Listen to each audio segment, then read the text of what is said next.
के सपनों को देखते हैं। यूसुफ ने उत्पत्ति 27 में जो सपना देखा था उसमें वह कहता है कि सूरज, चांद और 11 तारे उसके सामने झुक रहे हैं। यह प्रतीकात्मक रूप से उसके माता पिता और भाइयों को दर्शाता है।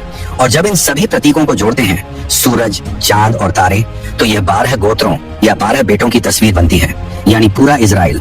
इसलिए जब प्रकाशित वाक्य 12 में महिला को सूरज से लिपटा हुआ, चांद के ऊपर खड़ा और 12 तारों के मुकुट के साथ दिखाया गया है, तो यह वही प्रतीक दोबारा दिखाई देता है।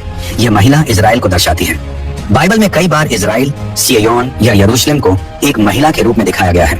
जैसे कि होशे की किताब में परमेश्वर कहता है कि वह इस्राएल से वादा करता है कि वह उसे हमेशा के लिए अपने से ब्याह लेगा, यानी एक गहरे और पवित्र रिश्ते में बांध लेगा। होशे 2 में परमेश्वर कहता है कि मैं तुम्हें धार्मिकता और करुणा में ब्याह दूंगा। ये वैसा ही रिश्ता है जैसा पति और पत्नी का होता है, भरोसे, प्रेम और सच्चाई से भरा हुआ। जब हम देखते हैं कि महिला प्रसव पीड़ा में है, तो यह दिखाता है कि वह एक बच्चे को जन्म देने वाली है। उसका दर्द और संघर्ष उस समय की गंभीरता को दिखाता है।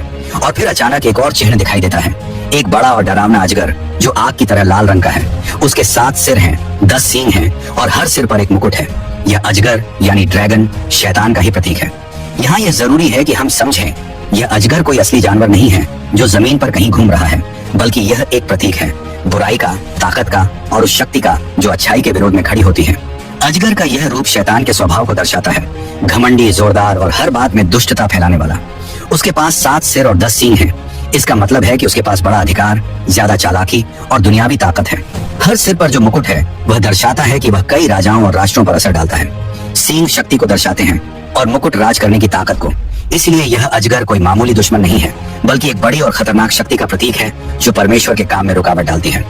यह महिला जिसे हम प्रकाशित वाक्य में देख रहे हैं, वह दूसरी महिलाओं से अलग है जो बाइबल में दिखाई गई है। बाइबल में दूसरी महिलाएं